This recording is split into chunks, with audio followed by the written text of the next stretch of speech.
Good afternoon, everyone. It's a real privilege on behalf of Bishop Coleman to welcome all of us today for this Year of Faith lecture, to welcome especially the members of the Catholic Social Services of our own Diocese of Fall River, members of the lay faithful from different parts of the diocese who are here, and as we can all tell, because their presence in such a good number and their age lowers the age bracket quite naturally down to 18 to 22. We're all happy about that. But young students and faculty members from our distinguished Catholic high schools, Bishop Stang next door, Bishop Coyle and Cassidy, Bishop Fian, Bishop Conley, and Pope John Paul II. It's actually very good that the Bishop wanted you especially to be here for the lecture today. We're celebrating the 50th anniversary, of course, of the Second Ecumenical Vatican Council. And in our lifetime, there are only two of them. It's pretty big business, obviously, pretty important stuff. And at the Second Vatican Council, one of the teachings of the Fathers was a call to the lay faithful to take up their proper role as members of the baptized faithful in the public square. And in so doing, to be another way the Church is most present in the proclamation of the gospel of Christ. So it's very appropriate for you to come today to listen to an extraordinarily accomplished member of the Church's lay faithful. In Dr. Carolyn Woo, we welcome a woman who was born in Hong Kong and who is herself very proud to be a beneficiary of Catholic education. She obtained her undergraduate and graduate and doctoral degrees studying in our country. And then of late, for your reference, she has been, before her present position, the Dean of the Mendoza College of Business at the University of Notre Dame, which by her leadership has become as competitive a school of business as Harvard's own School of Business and Boston College's School of Business. So you might want to, in the future, put on your application that you met the former dean. Might go a long way in your application process. Dr. Woo, very appropriately, having led the college so successfully in its growth, particularly her own gifts of strategic planning and the like, was properly chosen by the bishops of the United States to become the president and the chief operating officer of Catholic Relief Services. And I know the bulk of her presentation is going to be, for some of you, especially an introduction to that extraordinary agency, which is decades old, a way for the Church in our country very, very humbly, but also very generously, to reach out to tens of millions of people around the globe in being present to them as Christ the King this past weekend called us to be present to the world as brothers and sisters who are servants to one another. So would you give a nice warm welcome as we bring Dr. Woo to present on the topic, Lead by Love. Thank you very, very much. It's a pleasure to be here. I just first of all want to say I have to avoid Father Mark in the future because he has a way of getting me to do things that I know I don't think I could do. The first time we encountered, I was asked to give a talk to priests who are responsible for the formation of other priests. And the title of the talk was Communal in the Presbyterate. And at that point I said, I am sorry, I have never used these two words in the same sentence. I wouldn't know what to say. And just to give you a sense of the persistence of Father Mark and his colleagues, somehow I ended up giving a talk on communal in the presbyterate. It also means that I have enough nerve to talk about anything, which is not the good news here.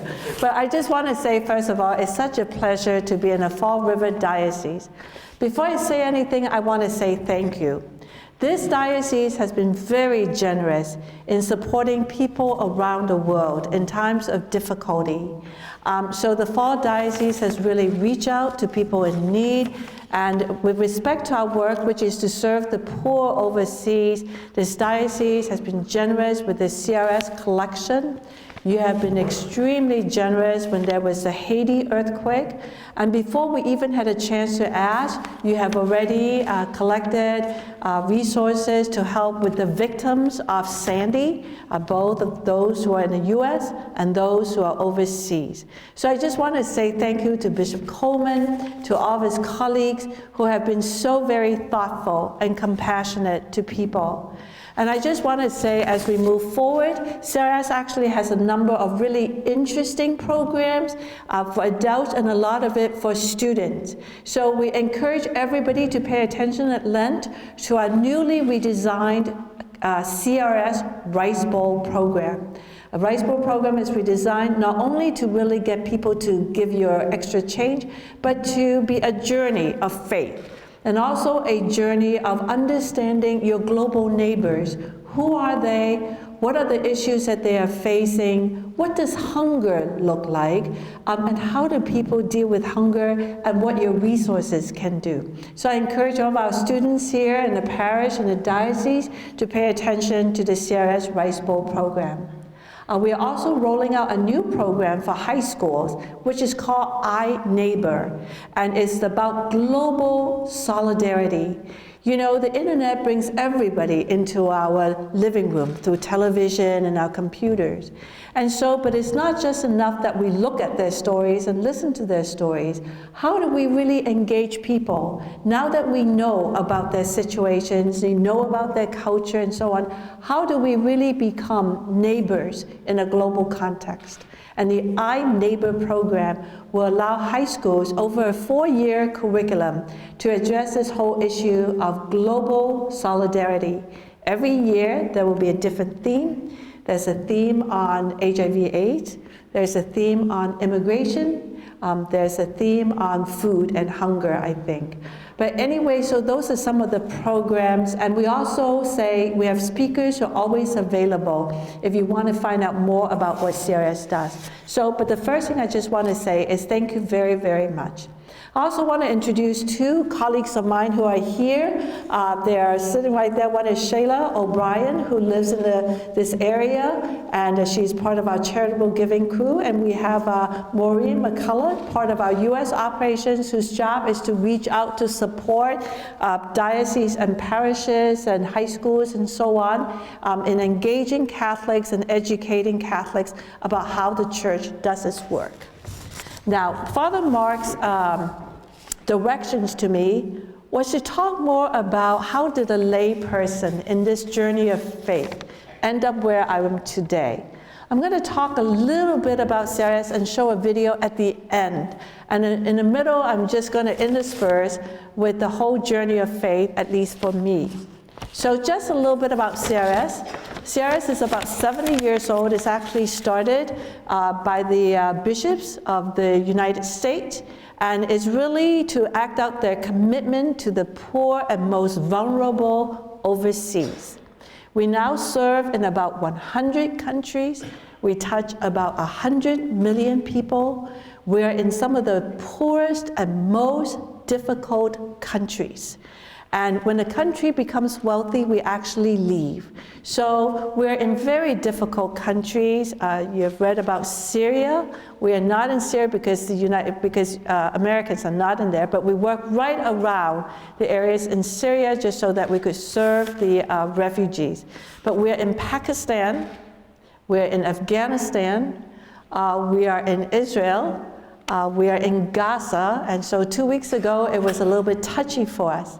We're in the Congo, and actually right now we have just moved our expats out of the Congo because of some activities with invasion by a rebel group.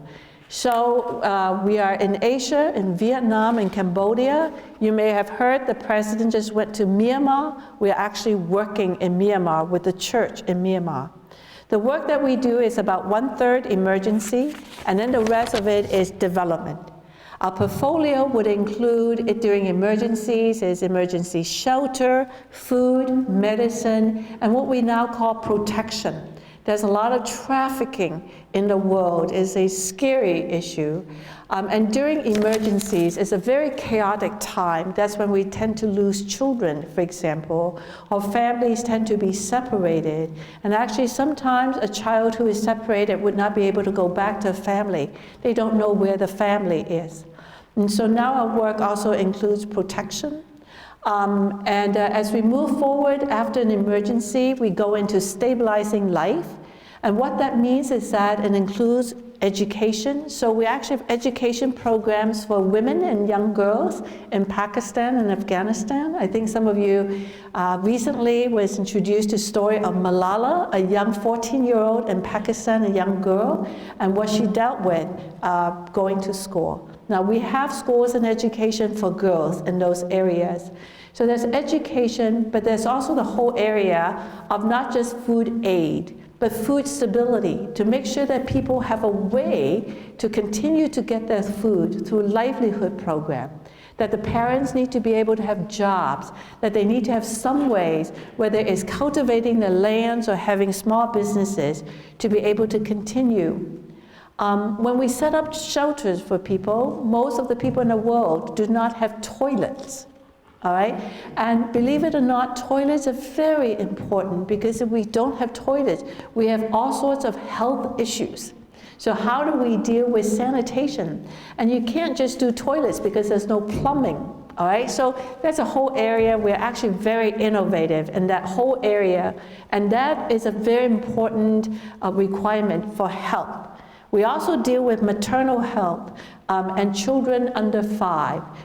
The survival rate for children under 5, about 20 years ago, 7 million children would die a year before they're 5 years old.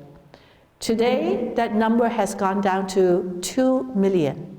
So a lot of work has been done, but you can tell a lot of work remains. 2 million kids dying is not a small number. We also deal with agriculture, making sure that people can farm, to reclaim their land, particularly when the land has been damaged, has been eroded. We also do a lot of work on peace building, because we are often in these countries where we have different ethnic groups who have killed each other. And so in order to rebuild, we need people to be able to come back together as a society, to forgive and to be able to work together. So we're in places like Rwanda or Cambodia, where we have the Pol Pot regime, which killed 1/4 of its population. And so that gives you a sense of the things that we do. In the world today, there are about 7 billion people. 4 billion people live on $2 or less a day. All right? And so when we talk about serving the poor in the world, that gives you some sense of the magnitude of the challenge, and also a sense of what we do.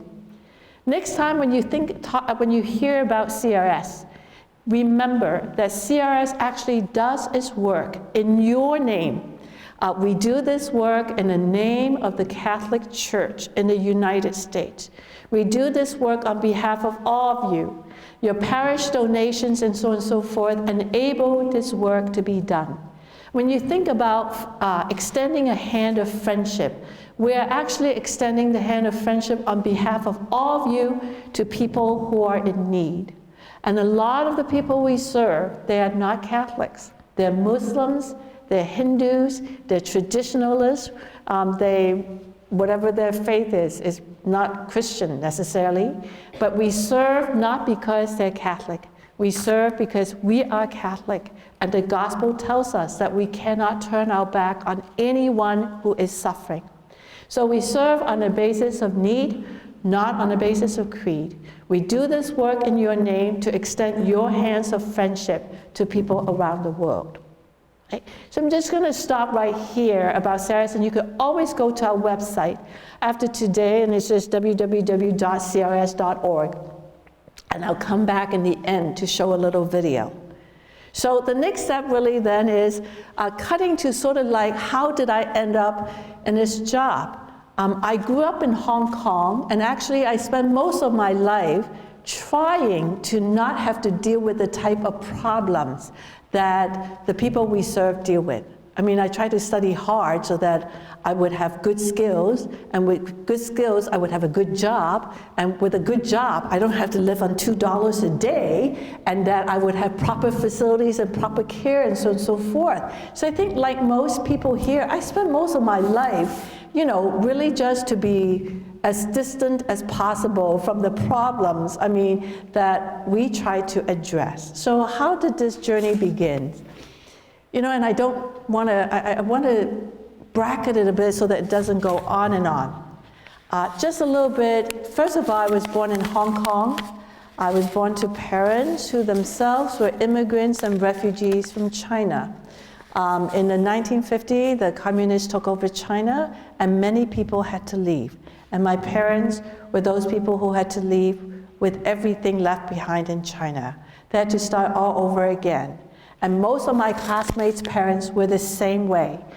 People had nothing. They started from the beginning. I was the fifth of 6 children. And in my family of the 6 children, there are 2 sons and 4 daughters. I'm number 5, and actually the story goes that my parents wanted to have 2 sons. It just happened to take 6 children to have the 2 sons, all right?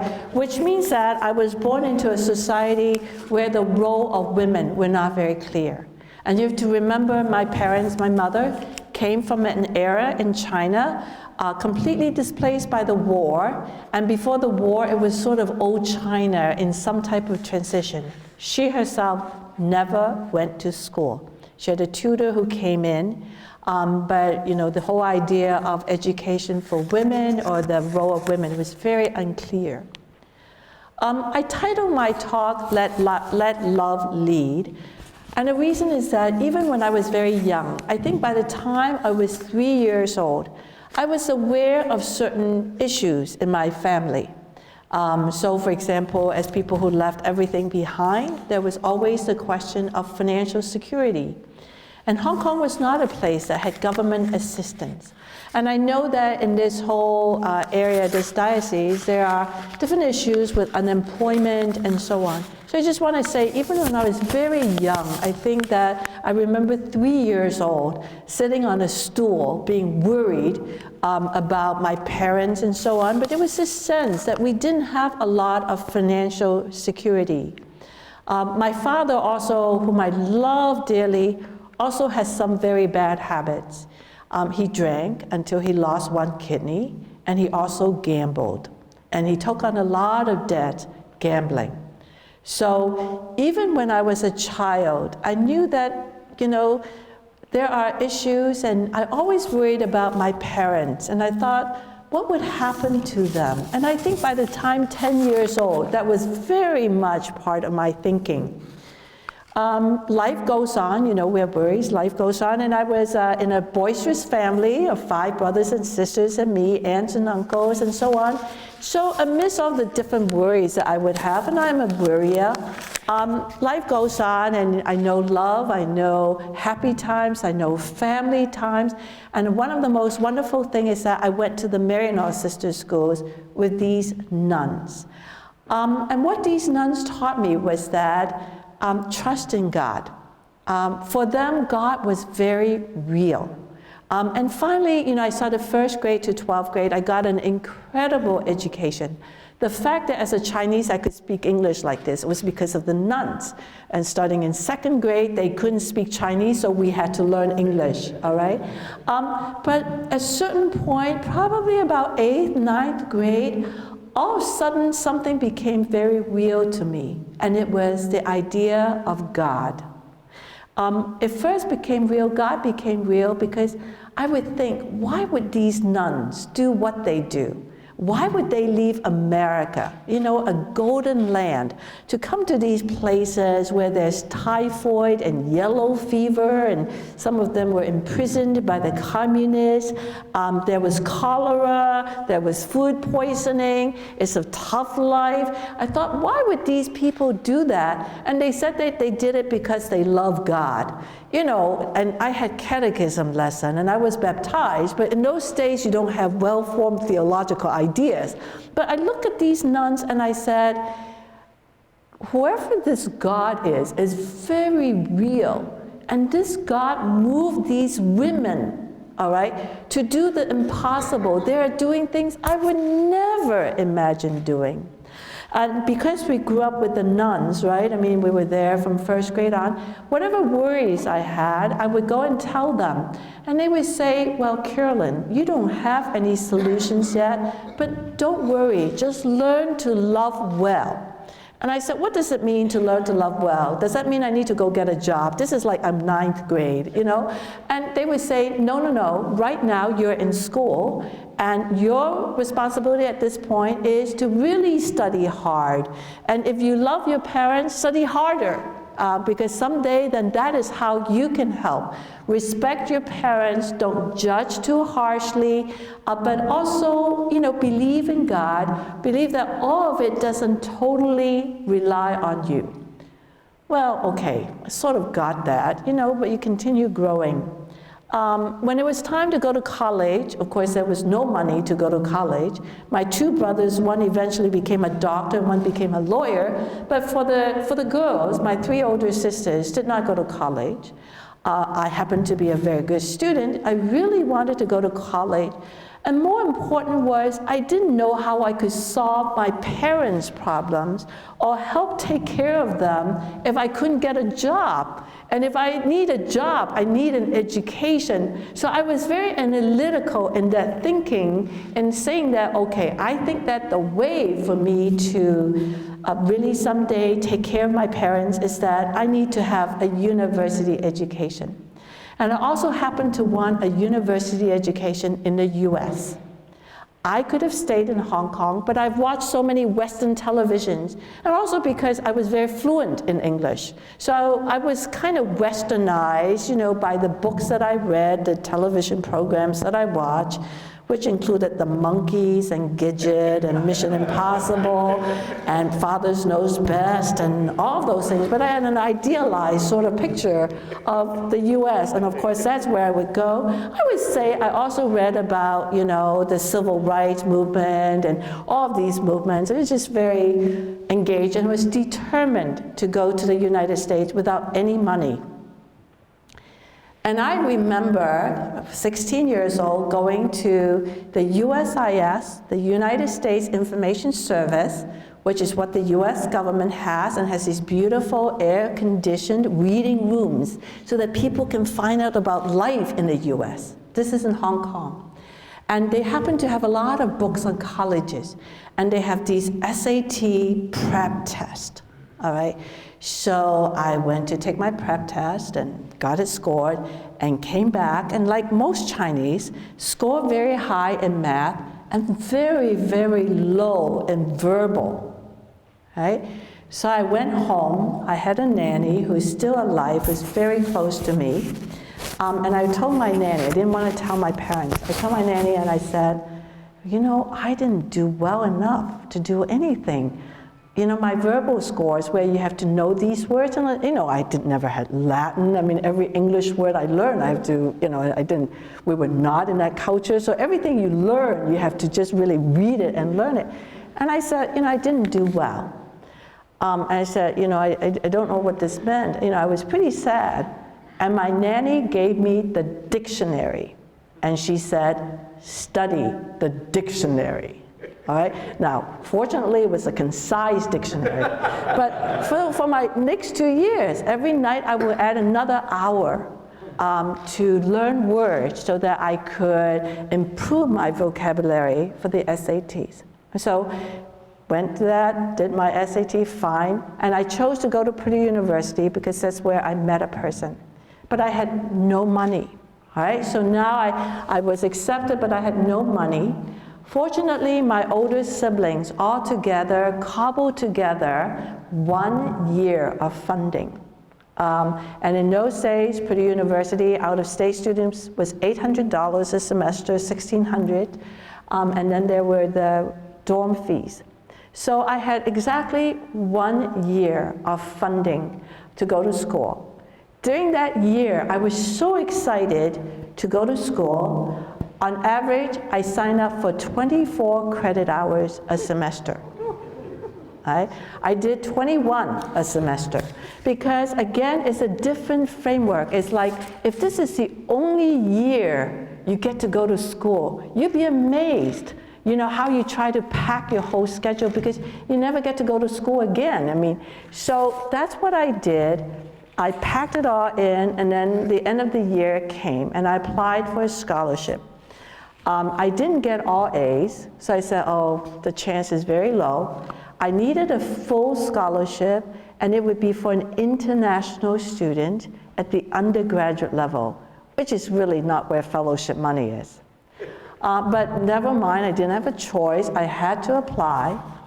And I remember the day that the results would be released. I have class till 11:20. There is mass at 11:30.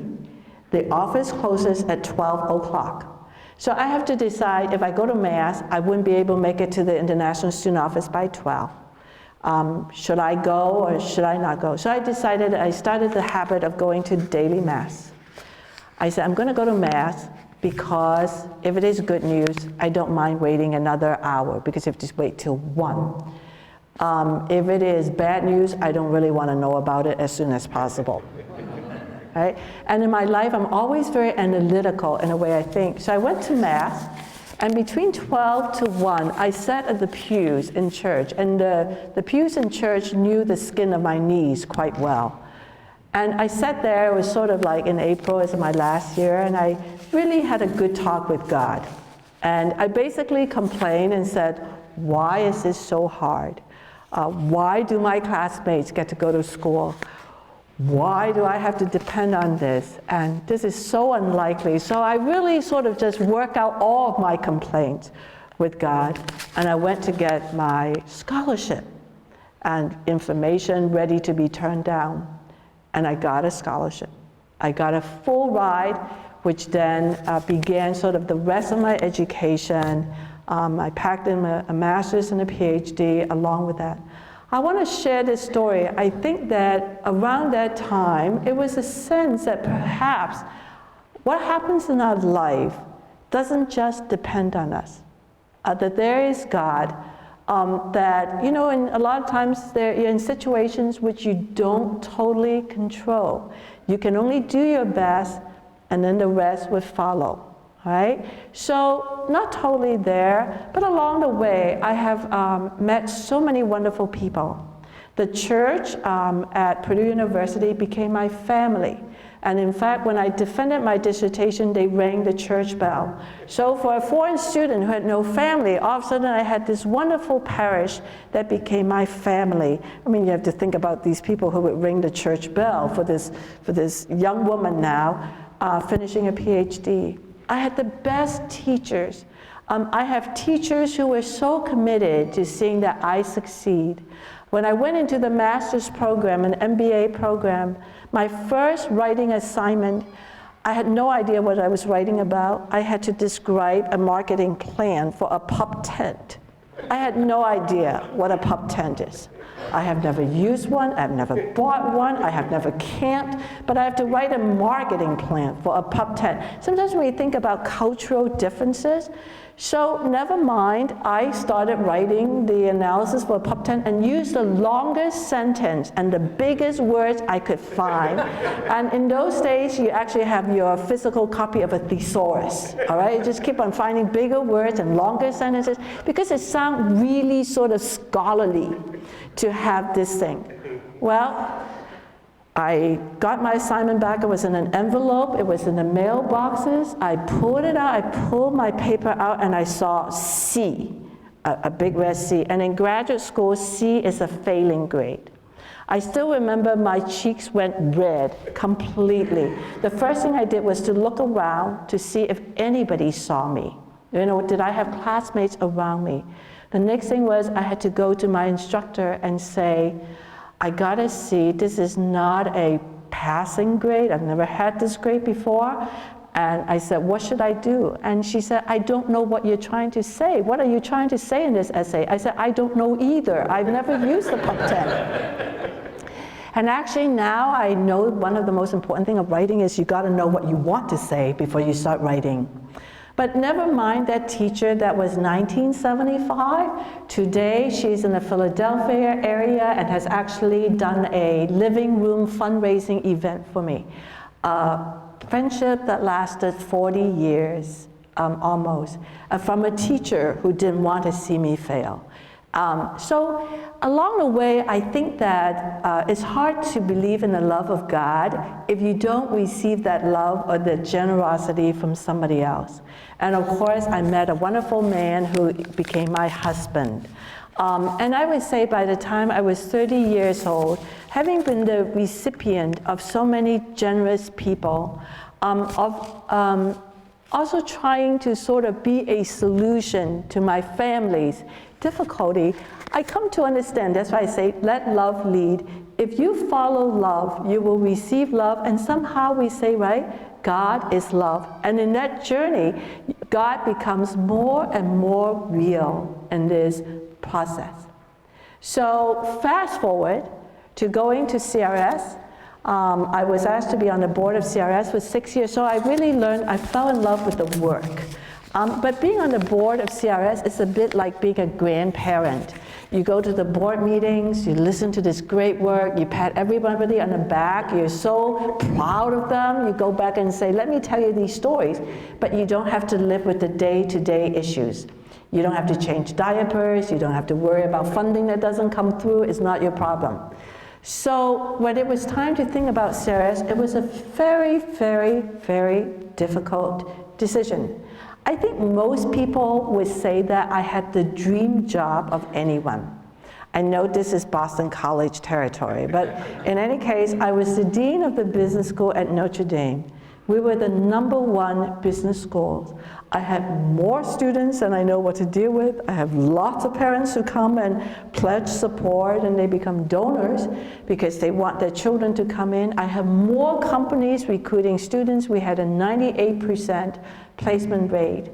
The football team, half of the people were my students, and you know, life was pretty good. I mean, you know, and by the time I left, I had spent 14 and a half years. So it was one of those things that you have built up your team, you build up the momentum, more important, you build up the reputation.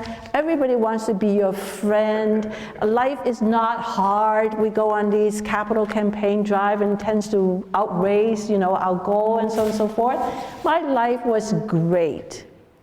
And then CRS came and wanted me to be a candidate, and think about this. It took 6 months of praying. Like, I had different rounds of anxiety attacks. And I seldom have anxiety attacks because I think I generally have learned to sort of trust God, and life has worked out well. But the anxiety attack, the first one was, I know nothing about international development. Even up to today, I carry a map of Africa with me everywhere I go. And I thank God for the internet, because when people are talking about something, I go to the bathroom and try to go on safari to find out what they're talking about. So I thought the first thing was, I know nothing about international development. You know, I would just come off like a fool, you know, like, you know, for a person who is that very basic, right? So I would wake up at 3 o'clock at night and sweat, just sweat, and say, I can't handle this, all right? By the way, every time I have these anxiety attacks, I have to pray a lot, and somehow an answer will come. I won't tell you the answer yet. So that was the first kind of like anxiety attack. So I worked through that. Then the second type of worry was, you know, I go to places, they're not really very safe. You know, Afghanistan. I was just in Kenya, and we had to change our itinerary because the place I was going to, there was just a shooting of the policeman by Al-Shabaab, you know, and I was supposed to have a police escort. I probably would have become a target. But, you know, I thought, we're going to these places, you know, that are really sort of like regular people don't vacation there and don't choose to go there. And I really didn't grow up in that environment. I wouldn't know what to do. So I would just break out in sweat, all right? That's another round of anxiety attack. Then there was a third anxiety attack, which was, you know, my husband is generally healthy. I've known him since I was 18 years old, And now, he's getting into middle age, and his heartbeat is not as regular, which is not an uncommon thing for people in middle age, some fibrillation issues. And I thought, what if something happens to him while I'm in some place somewhere completely unreachable? His heart could skip a beat, and what would happen to us? So that was another round of anxiety. Then the last round of anxiety was completely silly.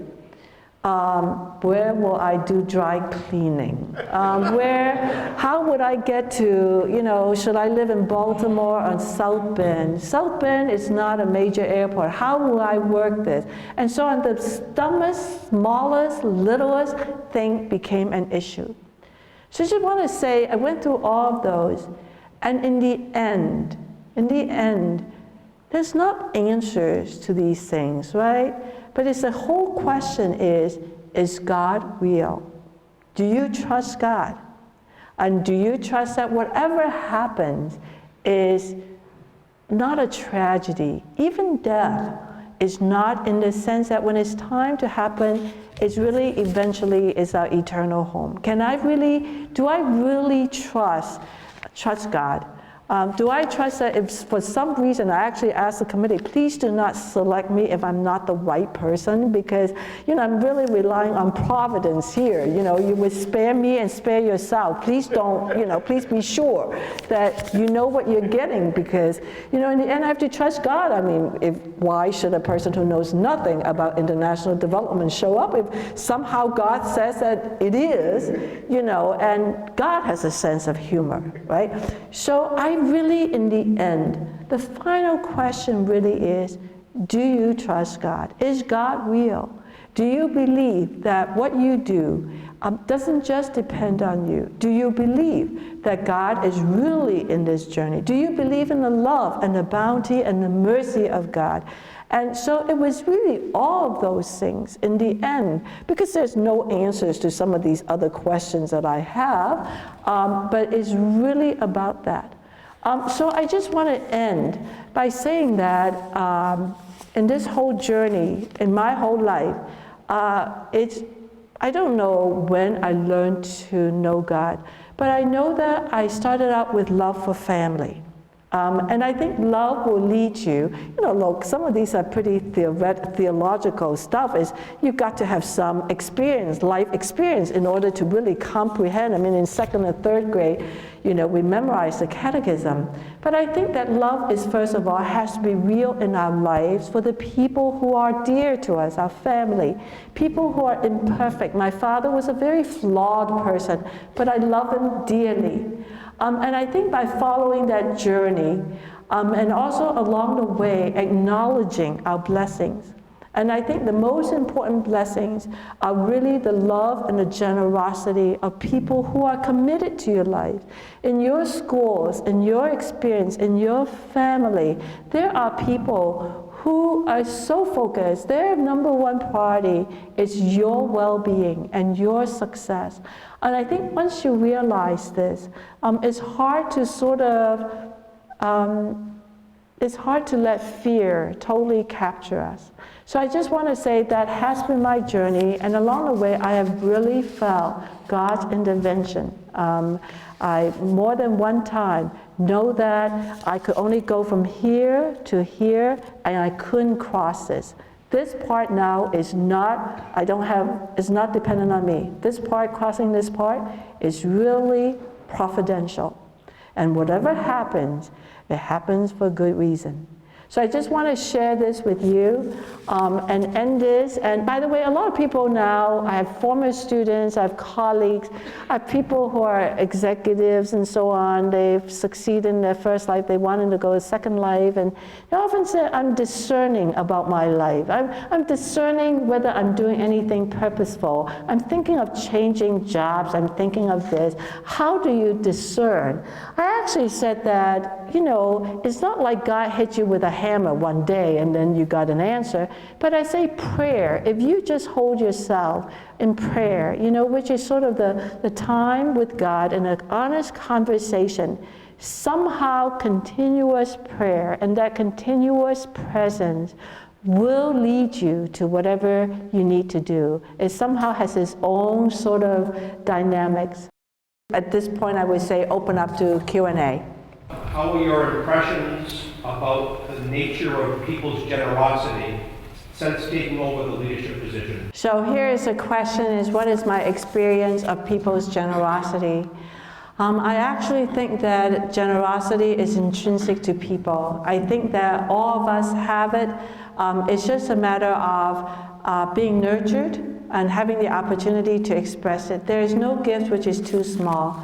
So I just want to say, across the world, the fact that we could serve 100 million people, the resources that we have, really, whether it comes from governments or foundations or private individuals, is that I think basically in people, there is compassion.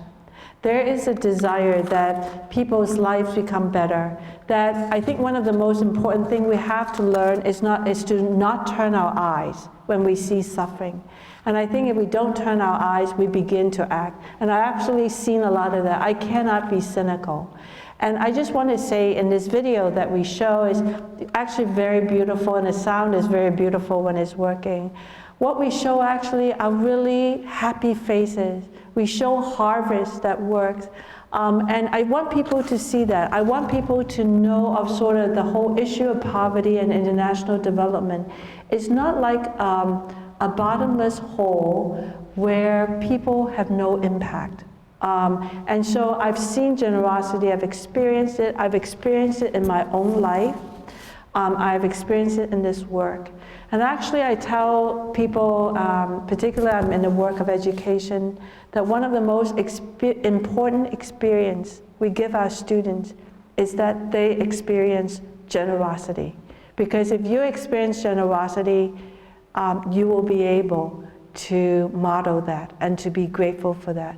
And so I think that for all of you who have experienced generosity, you don't have a right to be cynical or self-centered. But therefore, adults, the most important thing we do is what we choose to invest in our young people. Time and mentoring and love and generosity. Are you doing anything about clean water, wells, pumps, things like that? There is a question, are we doing anything about clean water? We actually have very big water programs. And water programs come in many different forms. So one is making sure that people have water to drink in emergency situations. That's just about supplying water. The second thing that is on an ongoing basis, how can you purify the source of water so that people have clean water? So that depends on things such as wells, for example. And sometimes before you get to wells, you have to get at the source of the water. And therefore, how do you distribute the water to the different households? You may have a well, but you still have to distribute the water.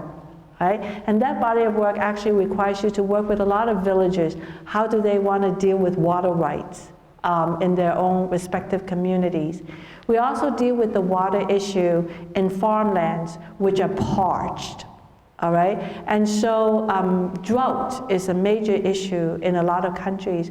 So the question is, how do you prepare for a drought without necessarily causing famine? Famine is not a necessary consequence of a drought. A drought just means that there's no water for that season. And how can we prepare for that type of eventuality, knowing that a lot of countries have drought? So we've actually put in a lot of programs to build up the resilience of a country so that when drought comes, they're not at the mercy of that. So there's a lot of work in this area. Okay? How is CRS working in communities like Rwanda and the Congo to work through, maybe you talked about reconciliation, where you spend so much violence and ethnic cleansing? So how do we work in situations where, particularly post-conflict, where there has been a lot of violence? Most of you know about Rwanda. There's also that type of situations in different communities. Like I said, in Cambodia is Pol Pot. In Kenya, in the last election, actually, Politicians made use of ethnic differences and created ethnic conflicts and violence, turning people against each other. So the question is, how do you work in those situations? So that's why we have a fairly well-developed peace-building program, the whole idea of reconciliation. And our program actually begins with, a lot of times, training bishops. So CRS is one of the founders of the Peace Building Program, where we train the leaders. And the whole idea is, how do you bring people together for reconciliation? We also work in a lot of interfaith context, just because a lot of these differences are faith-based. So in various countries, we also create interfaith councils to train people, and so using grassroots groups to bring people back together again. That's difficult work. It takes a lot of patience, and so we do that. I mean, how do we do it? Well, there's a methodology on sort of like, how do you bring people together? How do you allow people to talk through those issues, process those issues? How do you find common ground? How do you explain the importance of that common ground in moving forward? On the other hand, we have seen that it happens. You never want to be naive, because it's not like once healed, it's always healed, right? I mean, sometimes things can still be tender. But you can see in Rwanda, it's sort of moving forward. The economy is developing. You can see Cambodia. And when I was in Cambodia, actually a lot of people say, you know, we never get resolutions. Some of the major culprits during the Pol Pot regime has never been brought to justice. We actually believe that a lot of the Pol Pot people are in the government, but we do not want any more, we don't want the past to lock us in and capture us in a way so that as a society we cannot move forward. I would rather let those things sort of lay so that my children don't have to go through what I went through.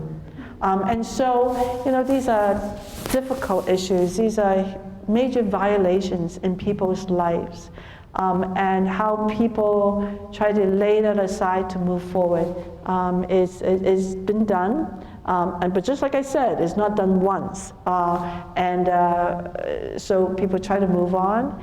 On a broader scale, I think that the US went to war with the Japanese. We now do business. The Germans, and now they're trying to bail out their neighbors whom they used to attack. So, you know, it's not totally impossible, and grace, and sort of a lot of this work, you can look for short-term results or intermediate results.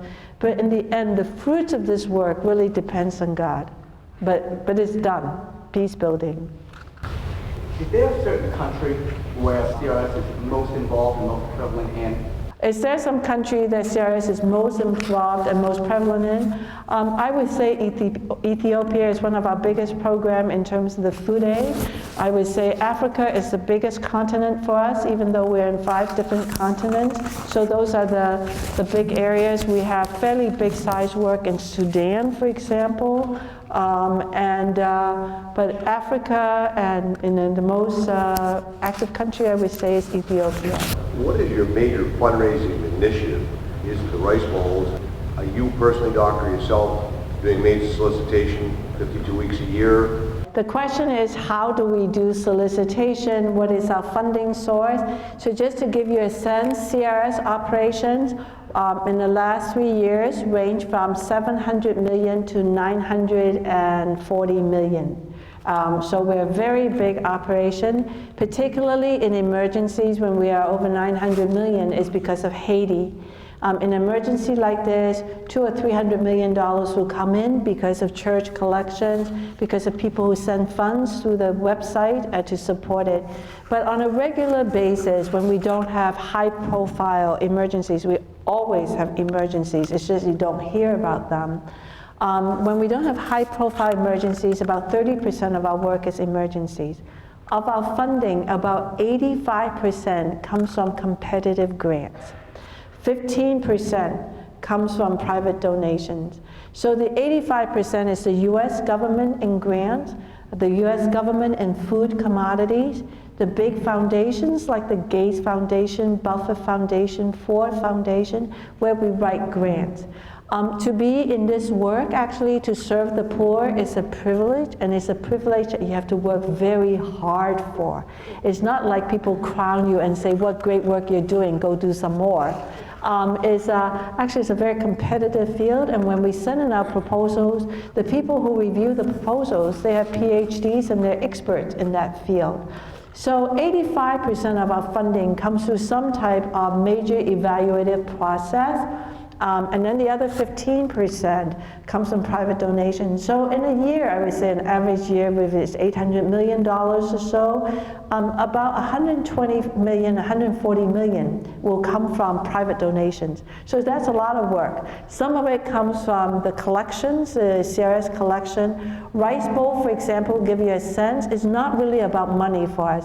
On average, we get $6 million a year from Rice Bowl out of our budget of about 900 million or 800 million. But it's really the Lenten Spiritual Formation Program, getting young people and families into the habit of almsgiving. Right? So the rest of it, we have our website, that we have annual donors. Some of them have given for 20, 30 years. And then I also go to a lot of events and also work with major donors to help them understand our work. So does that answer your question? Very thoroughly. In fact, I was just a sequel to that. What role is technology playing for you? The question is, what role does technology work for us?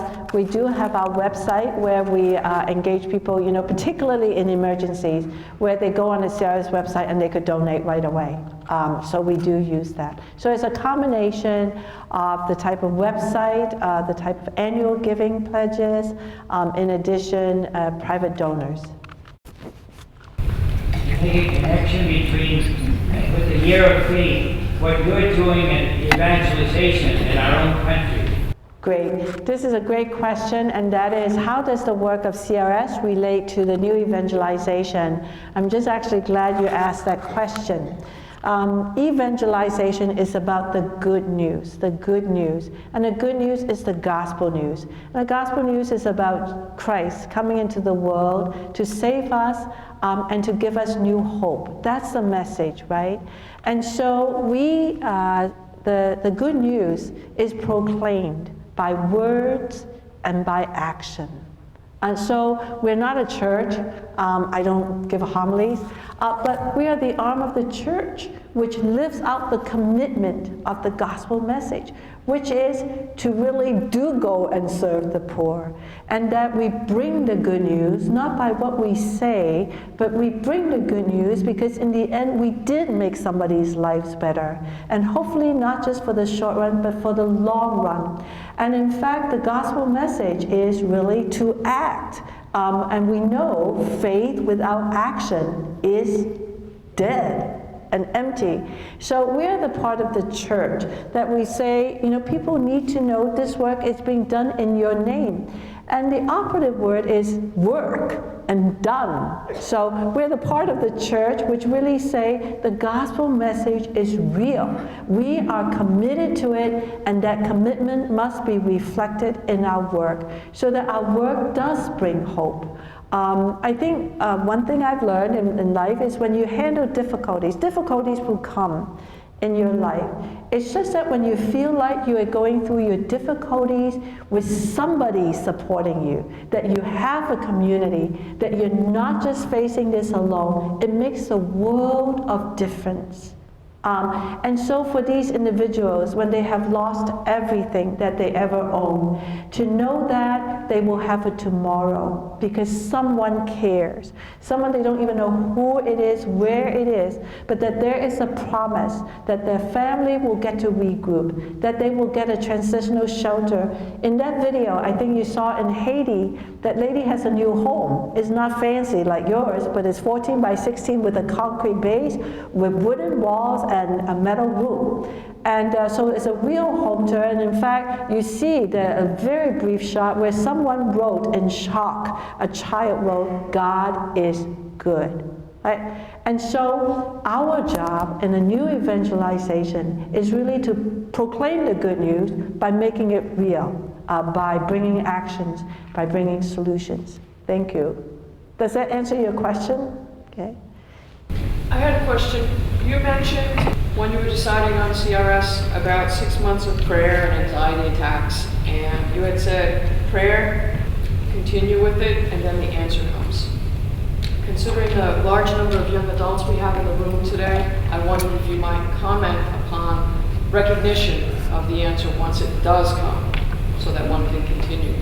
Oh, recognition of the answer. So there's a question is, during my sort of discernment, and I actually had a spiritual director over those months, and with all of those different anxiety attacks, I talk about prayer and how the answers come. And again, those anxiety attacks are very real. They're very primal. They are getting at the base of our fears and our insecurities. And I think all of us have fears and insecurities. The question is how we deal with those fears. And so through prayer, I could tell you each one of those answers. The first one dealing with the fact that I don't know anything about international development. Somehow through prayer and so forth, there was an insight that came, and that was, I never told anyone I knew anything about international development. Whoever it is that decided that, yes, they want me to do this, they know that what I bring is not international development. And second, and they must be looking for something else. But the second thing is that I therefore say, I have a whole organization of people who know international development. And am I humble enough to recognize that they lead me in this? I won't lead them, whatever my title is, that my job is really to create a group of people who can make the best decision about international development. So there are 5,000 people in my organization. Let's just say on average they have 10 years of experience with CRS in this work. There's 50,000 years of experience. I have 10 months. So the whole question is, can you be humble enough and know how to sort of lead, I guess, by not leading, by allowing other people to lead. I think the second question relating to sort of safety and sort of what would happen, if something happens to my husband. Around that time, there was a little story that came up. I don't know who told me this. I don't mean to be macabre, but somebody says somebody's husband went down to the basement to get some wine and he had a heart attack and died. So it was the whole idea that when death comes, whether it's in your basement or 30,000 miles away, it comes and is part of life and it happens for a reason. And that really the eternal life is together in heaven. So it was sort of that whole idea is, do we want to live in fear about death? Or do we want to live life, accepting that that is one day where everyone will go? If we are really, and I ask myself, if you keep on giving into this, you wouldn't walk across the street. If all you think about is all the bad things that could possibly happen. And that was really a surrender to God. Is to say, when that happens, that's part of life and is in our whole journey of life, that was always part of our life. We knew that one day that would happen. And so that was how I dealt with that. And all of the little things and that began to just grab me. It was the dumbest things, all my daily habits and so on and so forth. And at that point, I just said, you either want to do this or you don't want to do this. And if you don't want it, these are all the little things to give you a reason to say no. They're not even big things. But it's really recognizing that where do these things sit in the way of priority? Is that really just sort of another set of excuse to say no? So having recognized that, it was okay. So I would say, by the way, I'm a very analytical person. I don't think faith removes reasoning. We always talk about faith and reasoning. But I think that is sort of faith-informed reasoning. And if you stay in prayer, I think prayer is just such a wonderful thing because you surrender. You don't fill your head with notions and biases and so on and so forth. You say, God, I'm ready to listen. And then you go back and do your regular life and so on and so forth, and somehow insights do come. Anybody else? Yeah? The National Council of Catholic Women for many years has raised money for Water for Life program, and our own Fall River Diocese has raised a lot of money also. But I'm wondering, have they made progress? Because we hadn't really heard anything, and it's not like sending jugs of water to them, but they have to find clean water. Okay, so there are actually 2 points here. This lady mentioned that the League of Catholic Women have supported us a lot, supported a lot of these equivalent efforts, and they've never heard and wonder what is the progress with water. First of all, we need to do better stewardship. I just want to send a note. We need to find out and how we correspond with the League of Catholic Women every year, just to give them a report. I don't have the statistics, but there's a lot of progress being made with respect to clean water. And the reason is that the access to water is not so much a nature issue. I know you hear about sort of like there will be wars which are going to be fought over water rights. While that is true too, a lot of times at the micro level of villages and villages who get water, villages that don't, water is clean, water is dirty. So within micro situations, actually, there's a lot more solutions which are available, because now water purification is not a very expensive process, and the whole idea of how do you develop a water system from the source of the water through pipes and so on and so forth into the villages is less of a mechanical nature issue, is more of a social issue of communities. Working through sort of who owns that land, how will you share water, who will be responsible protecting that water system, those are more the issues. So on the micro level, I don't want to ignore the whole issues, because we generally have lakes and so on and so forth which are drying up, but a lot of times at the more micro village issues is really developing the access to water which is there. And there are other issues such as uses that could really draw down the water table, and calling into accountability parties which draw down that water. So, and you could actually put water back into the system also in recycling. So actually there's a lot of exciting thing happening in water. Anybody? There was a hand back there. What volunteer programs do you have for high schools and high school students to be involved in? What volunteer programs do we have for high school students to be involved in? We're actually developing a number of programs. One is Helping Hands. We just piloted that in 2 cities. We were in Florida and in Baltimore, and which is where we engage the local community to pack. The last time we packed was 500,000 meals to go to, for example, Burkina Faso. Was our last thing. We also have fair trade fairs, where we educate people about sort of right relationships between producers and middle people and retailers, and we sell fair trade goods, and we also use a lot of volunteers in that. Another way is in your high school, in your parish, be an advocate for our CRS Rice Bowl program. So those are at least 3 things that teenagers can help us. We actually invite people to go on the CRS website. We have a program called Catholics Confront Global Poverty, and it educates people about different bills, different allocations, and how it affects the poor of the world. Engage yourself to study about that and talk to parents and friends about that too. Anybody else? As you go into these areas and you bring assistance to these very, very poverty-stricken areas, I'm sure you have to bring in education as well, because people have used probably, unsanitary practices because they had nothing else. Do you ever find cultural resistance to some of the things that you bring to help people, and if so, how do you overcome that? Okay, as we go into different cultures, and some of these which are changing behavior requires a lot of education, do we run into a resistance? Of course we do. So if you think about a very simple problem, such as how do people go to bathrooms, particularly when there's not even water to wash their hands, to change a whole habit of how people go to bathroom and to cultivate hand washing practices is not a simple thing. And a lot of times we work with schools. So I was just I think I was in Tanzania, where we visited the schools, where we started the hand washing program. Because once you teach the children, you teach the parents.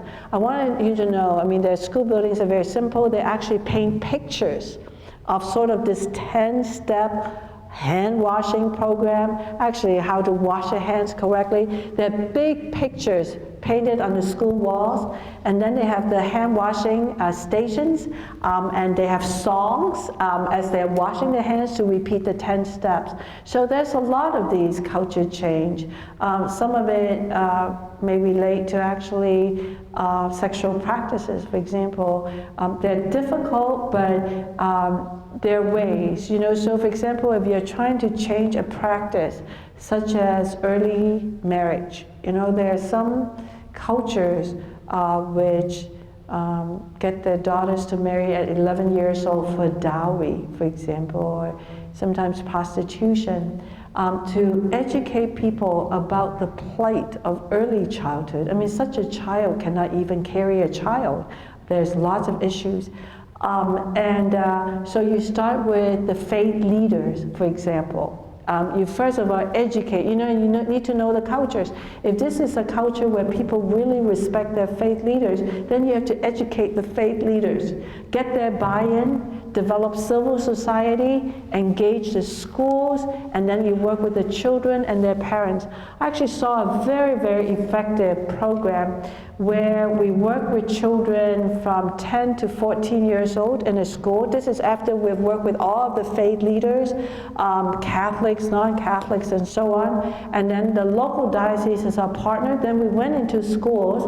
We work with these children every Tuesday. This is, they call the Peace Club. It's an after-school program where they come together and they learn about their rights to school, their rights to a good life, which means that they then could push back on their parents when the parents say you should marry. And along the way, so they sing these songs, they make these poems, they have these skits, they have these dance, which really kind of lock in the whole idea, I have a right to a happy life. I have a right to education, and Mama, Papa, you love me, and I want your love. I am not ready to go. So there are these poems and so on. There's several hundred of these kids were with us. But the other thing that they do now is that the kids get to tell on other kids. Even for those who are not in the Peace Club, you could say, you know, so-and-so is going to be married off, or so-and-so's parents is doing this. You get to report to the principal gets to report to the faith leaders. So you actually create a governance system once you educate the important people, including the children, to push back on this. So that's what we do. It takes a lot of heart. It takes a lot of socializing the practice. It takes a lot of patience. Okay. Anybody else? Oh, okay. I heard you refer to Rwanda and Sudan. Have you had any, or what is your assessment of the new government of Sudan? The new government of Sudan, and clearly, by the way, the Catholic Church invested a lot of energy and funding and just heart in bringing about a peaceful transfer and a transition to the new country of South Sudan. It's a complicated situation. You have oil rights, you know, the South Sudan has the oil, Sudan has the pipelines. It is a situation, and there's also local ethnic conflict and so on. So I would say 4 months ago, less optimistic. Now a little bit more optimistic in terms of some of these cease hostility activities, some negotiation on the oil distribution, pricing, but it's a tenuous situation. There's various types of oppression. You know, people driving people off their land, and they move them into sort of situations where they have no livelihood capabilities and they will starve to death. And so there's that type of land grab. So we are working in both Sudan and South Sudan, and particularly trying to catch some of these refugees once they cross the border. There are areas near the border which are declared to be no relief zone. We could be shot at if we go in. So I would say the peaceful creation of South Sudan, we should never take that for granted. But I think that situation still requires a lot of attention. Requires a lot of attention from the U.S. government and to put pressure on both sides being able to work out these issues. And of course, at a certain point, you lose track of who was the bad guy, right? I mean, because there's attack, retaliation, over retaliation again, and so on and so forth, and everything is out of proportion. So it's a tenuous situation, which is not hopeless. Okay? And even Somalia is coming back. It went from a complete failed state now because of the intervention by Kenya and various other African countries to push out Al-Shabaab. Al-Shabaab is now not as concentrated, but sometimes it's like a bee's nest, like you chase them out but you don't know where they go to, but at least it's not so concentrated. So Somalia is actually regaining some sense of order. So sometimes you wonder why the world is what it is, and when one sort of kind of like, not despair, but like whatever it is, then you remember examples such as Vietnam, and Vietnam in some ways has recovered from a really painful type of conflict. So Sudan is tenuous, but not hopeless. Have you ever thought when you retired that you might write a book about your experiences and knowledge of all of this? Have I thought about writing a book? There's a lot of book offers, but I haven't had the book that really grabbed my heart. I have a son, my second son actually is teaching theology, and he and I are very close. And we were just visiting over Thanksgiving, just joking. I said, oh, there's this book offer to write about this, whatever it is. He said, no, that's not the book for you. So I said, what is the book for me? What are the chapters? One of the chapters, he said, is a lay woman in the Catholic Church. Because this whole idea of women, and so there's again so much tension. And as you can tell, I don't feel a lot of tension as a lay woman in the church. So there is that whole issue of what does it mean to be a lay woman in a Catholic Church? And I haven't thought about that. Another one he said I should write in chapter is the theology of excellence. And that is, I have very high standards. I think that in my life, because of being in Hong Kong, because of the communist takeover and the re-takeover again within my lifetime, the whole idea that you just always need to operate at the highest level of what you can do. I really believe in human potential. I believe in human talent. I really think that a lot of humans operate in only 60% of their capacity. That we have a lot more capacity to learn and to improve than what we allow ourselves. So I'm hard on my staff, they know it. I don't think that the Notre Dame Business School became #1 because we were destined to become #1. I think we worked really hard, and we were not focused on being #1. We were focused on being good, always becoming better. When I joined Notre Dame, Father Hesburgh set me down. He said 2 things I have never forgotten. One thing he said is, in any situation, just say, "Come, Holy Spirit." Right? It's just right there. You just have to know it. And it's true, there have been so many times difficult conversations and so on. I would just say, "Come, Holy Spirit," and come. The second thing he said was, mediocrity is not the way we honor the Blessed Mother. And it's the same thing. Mediocrity is not the way we serve the poor. As it is, the poor doesn't get a lot. They deserve our very best. And in the end, for all the resources that we have received, there is a trust that we're going to operate at our very best. So my son said, you got to write a chapter on the theology of excellence. It's actually a cross sometimes in my life, because you have to be you are very evaluative by definition when you have these standards and so on. But I don't know yet what book I'm going to write. You know, the journey isn't over. But so I'm going to end now by showing a little video of the CRS work set to a piece of music which is called The Higher Gives. It's about love, hope, and charity, and the greatest of this is love. So, but you will also get a sense of the CRS work. Okay, thanks very, very much. Thank you. Bishop Coleman, do you want to say anything?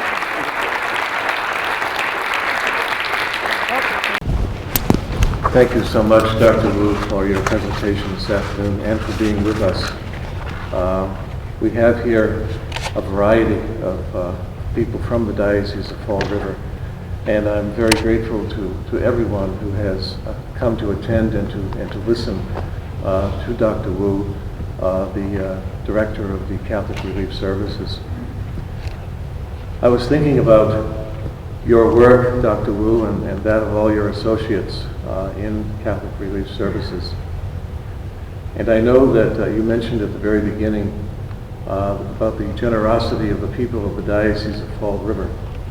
And over the years, people of our diocese have been exceptionally generous toward Catholic Relief Services, among many other agencies as well. And as you pointed out, particularly in those times when people have had to experience tragedy of one kind or another, whether it be a typhoon or an earthquake or even civil war. And our people have responded to that, and I know that that response has been a result of their own faith. And that brings me to the Year of Faith, which your presentation forms a part of our Year of Faith and a part of the series that our priests and deacons will be invited to. If our faith is deep, and if our faith, it simply cannot remain at one level. Our faith must continue to be deepened, and the Lord deepens that faith through our lived experience, among other things, and especially by reading His sacred scripture. And so our faith is deepened most especially by our reading of Holy Scripture, God's revealed word to us, and of our response to that faith. Catholic Relief Services is the response of the Catholic people of the United States to their brothers and sisters in need throughout the world. As you pointed out, Catholic Relief Services is directed primarily to needy people in other countries, and Catholic Charities would be directed toward the needs of people in our own country. And in your particular case, Dr. Woo, with the needs of people in other countries, I think especially of Mother Teresa. First of all, as being an example of faith. Her faith certainly was profound, and one that we can also imitate, because she loved the poor, and she loved the poor because she saw in them, first of all, she saw in them her brother and her sister, her brothers and her sisters. And most of all, she saw in the poor Jesus Christ Himself. It's something we should think about as we approach the Advent season and the celebration of Christmas. Haven't our Christmases been commercialized? I mean, every year the level of commercialization seems to get higher and higher. And at some time or other, all of us here, whether in high school or in college or our priests ourselves, we have to give some time to considering, and just in our own hearts, thinking about the incarnation. God's own Son became one of us. He is our brother. And because of that, all of us are brothers and sisters. And if one of us is in need, all of us need to respond in some way. And I think of the millions of people that Catholic Relief Services have served over the years because of the faith of our people and because of their recognition of the fact that in those whom we have served, we see a brother or a sister or Jesus Christ himself. Thank you so very, very much, and I thank all of you for being present this afternoon.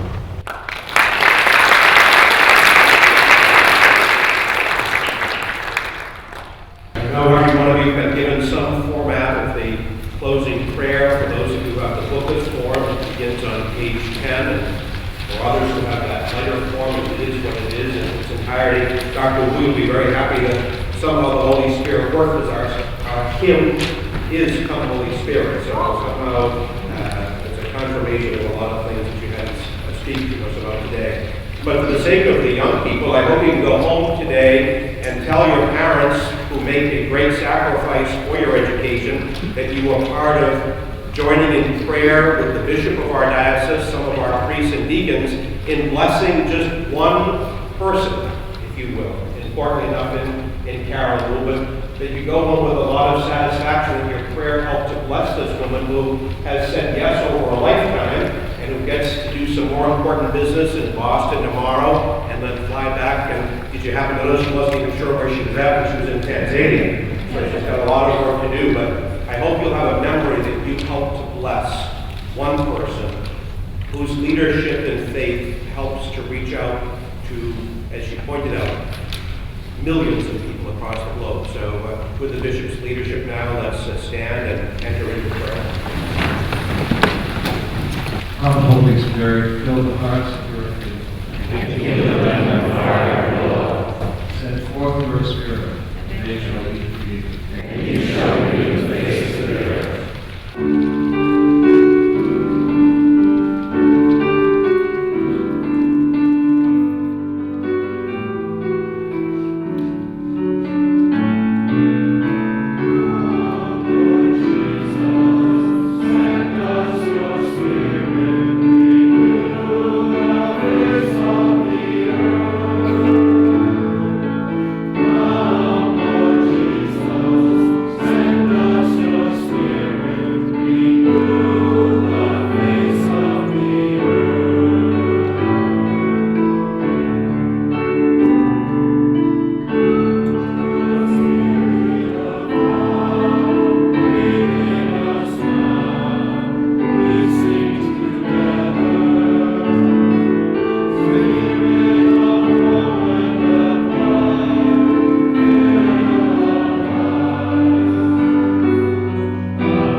Reading from the book of Genesis. The Lord said to Abram, "Go forth from the land of your kinsfolk and from your father's house to a land that I will show you. I will make of you a great nation, and I will bless you. I will make your name great so that you will be a blessing. I will bless those who bless you and curse those who curse you. All the communities of the earth shall find blessing in you." Abram went to the Lord, directed him, and Lot went with him. Abram was 75 years old when he left Haran. Abram took his wife Sarah, his brother's son Lot, all the possessions that they had accumulated, and the persons they had acquired in Haran. And they set out for the land of Canaan. Abram passed through the land as far as the sacred place at Shechem, by the terebinth of Moreh. The Lord appeared to Abram and said, "To your descendants I will give this land." So Abram built an altar there to the Lord, who had appeared to him. The word of the Lord. Thanks be to God. Our road is large.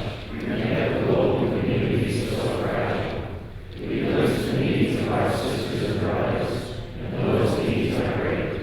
We want to turn away, but you call us back. We want simple solutions, but you want us to help solve complex problems.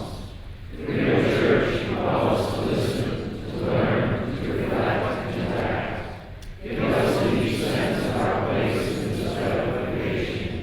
Give us a wisdom of mind and generosity of heart to see your will in the world today. Inspire us to respond to the call to live in solidarity with the impoverished countries of the world, so that all children of God might live in unity and peace. Amen. Let us go in peace. Thanks be to God.